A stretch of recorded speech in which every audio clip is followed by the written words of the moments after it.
I'm about to do some work with MYODETOX, which is a group that works with incarcerated youth. And they brought me on to put together health and wellness programming, but they looked at me as like the physical wellness entity. I'm like, we actually can't build this unless somebody's talking about mindfulness as a part of this conversation. All right, ladies and gentlemen, it's another episode of Soul. We have here Dr. Kevin from MYODETOX, Regional Director of this Toronto space here. And you know, it's a beautiful place we're at today. It's a beautiful day. And we're just gonna talk some training and all things included.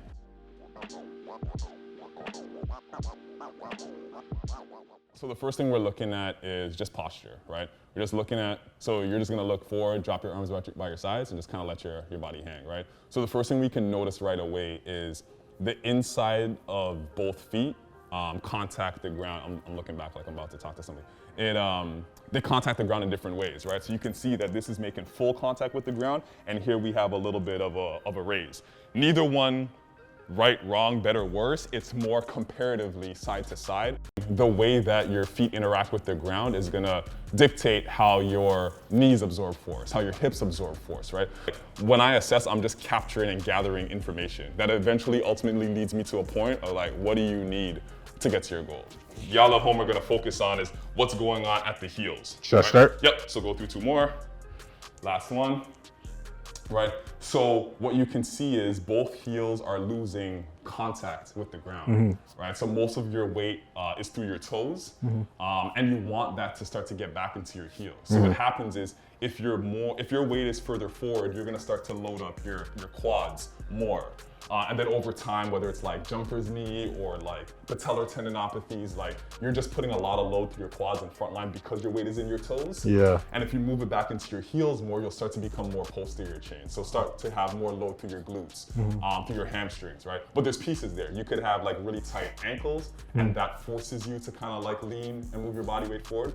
So try two more and try to keep your weight into your heels a little bit more. Okay, let's go. Right, so challenging for you. A little bit. Right? So what you'll also see is the need to kind of spin your feet out a little bit, so a little bit of external rotation. And again, that's a couple of things. So either tension through your hips forces you to do that, or tension through your ankles, and we'll figure that out in a second. Right, so the first thing I'm looking at here, so when I say ankle mobility, I'm trying to see what you've got here, which is called dorsiflexion. So that's basically how far can the top of your foot get to your shin. I want to close that space down. Because when you think about this space in your squat, you need to be able to close this space down to get depth. When this stops, this starts. So the more range or mobility you have in your ankle, the more room for error you give your knee. So it all links together. All links together. Because as soon as this stops, that has to unlock. So that's the first thing. And then the next thing I'm doing is checking your, what we call big toe extension, right? So your big toe should feel pretty loose and be able to extend pretty well. All right, so on this side, we'll do the same thing. Right, and then I'm always asking for feedback, right? Because what I see and feel objectively might be different from what you feel, right? So as I move this up, right, and I'm gonna bring your big toe up here, you give me feedback on if you feel like a side is like more limited or tighter. Okay. All right, so I'm just gonna push you up here, bring your toe up, right, and we'll do the same thing here. Bring your toe up. Yeah, the left one feels more limited. Yeah, it's at least 10, 15 degrees more limited in this movement, what we call dorsiflexion. Yeah. So the other end, right, so we're just gonna keep it like pretty light in terms of windows of opportunity, but we're going to the two most important ones. So if you were dealing with knee pain, I'm gonna look at your ankle and I'm gonna look at your hip. So I'm gonna bend your knee here because both of these things actually contribute to the depth of your squat, right? So as I turn through, call that about 45 degrees. Right? So there's another window of 45 degrees to get to 90. But again, there's anatomy and there's like structure, like bony structure that's different for people. Your perfect world might only be 70, right? But our goal is how much can we max out? If the end point for you is 15 degrees, let's go get all 15 degrees. So then what I would do is I would work through areas. So for example, up and through here, you're like, generally call your hip flexor. There's a bunch of muscles that make up your hip flexor area, right? But I would work through releasing that, right? Because now I'm trying to think through like what are the components that would limit the range of motion through this hip. So what you're lengthening is areas of tension that are holding you back from this motion, which essentially is this motion, right? So you're starting on the ground, and then over time, we move you on to like getting up on your feet. But this is like a basic way to start to open up your hip capsule, right? So I would call this like, again, like mobility, but ultimately you're stretching your hip.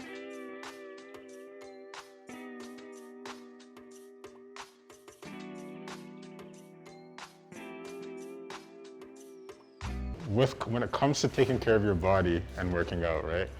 Do you think that, is it one of those things where you should do something every day, you think, or is there important times to take like rest days and things of that nature?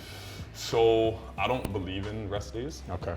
Because again, back to the construct, when people, like, if it's not a rest day, then you're in the gym working out. When I say no rest day, it's back to the mind-body connection. Yeah. Right?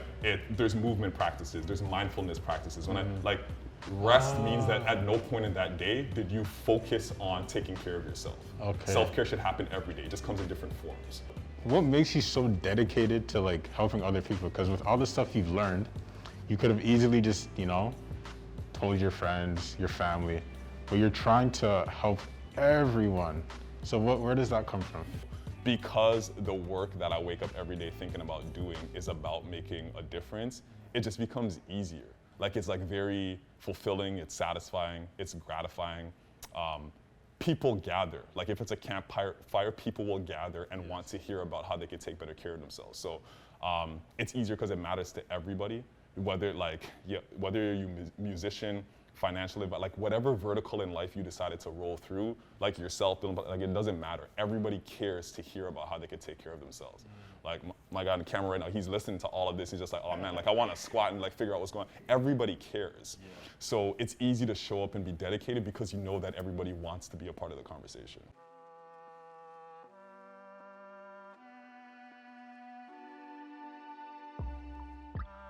If you care deeply enough about people, they feel it and you have influence over them. And as long as your intentions are good, then that influence can be used for good, right?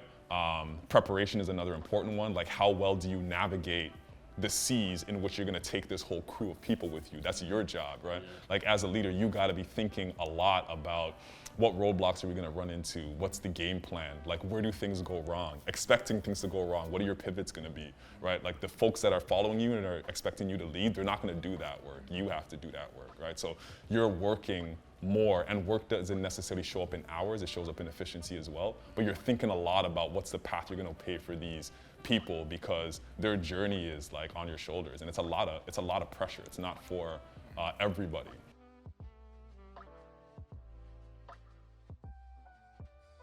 Do you ever turn down a client because maybe they're not as disciplined as you need them to be?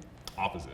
Mm-hmm. I will do everything in my power to convince them that like it's possible, that they're capable of doing it. That's my job, right? Yeah. Because people come in like on different points of the spectrum. Some people are just so motivated. There's like personality types, and people are like more on the type A side. They're just like, yo, tell me what to do, I'm just gonna be committed. Yeah, people are just like, I'm actually not even sure why I'm here. I just figured I'd like take a shot.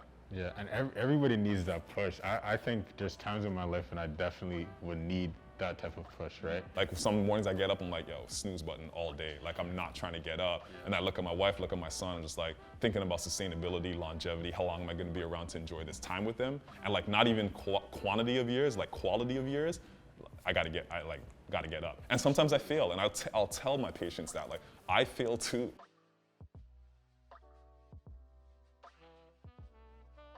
It's a big one. I think MYODETOX is his or her own person. I think that I'm a reflection of my own brand, which is Kevin Marryshow. And I think that an accumulation of all of our individual brands ladders up to what MYODETOX is, but it's just such a big company, big organization. It's not mine, it's never been mine. At a point in time, there was like 5 of us where it felt closer to mine, and now it just belongs to so many people, it belongs to the world, that MYODETOX just shows up as their own person. That's beautiful though, it belongs to the world. Yeah, right? Yeah. I ask everybody this, but ultimately for you, what would you say your soul yearns for? I yearn to spend more time with my wife, my son. I hope Lord's willing to have more kids to be able to just like share and just build a family. I have a sister. I always wish that we had a third. I just feel like a group of 3. It's like I'm not messing with you today. I'm with you. Like I'd love to. My soul yearns to spend more time with my family, find peace, quiet, move to Caledon one day, and just like have a farm, some livestock, whatever. What I feel will nourish my soul has changed, and if we do this again in 2 years, I'll probably give you a different answer, but right now it's peace.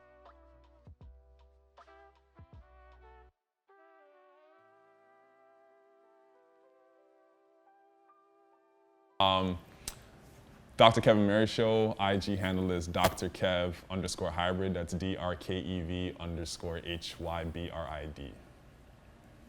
Just give me a quick clap. Solid. All right. That's a cut.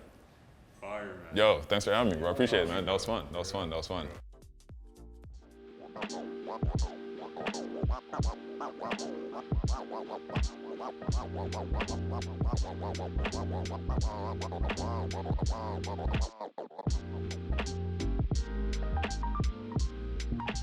That sounds like courage also matched with intuition.